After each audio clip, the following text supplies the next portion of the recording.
Ano, lipat ka doon. Lipat ka na doon sa higaan mo.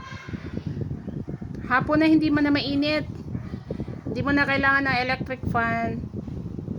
Ano? Lipat ka na doon. Lipat ka na doon sa tulugan mo. No. Ayan po ang aming doggy. Ayan ang aming doggy.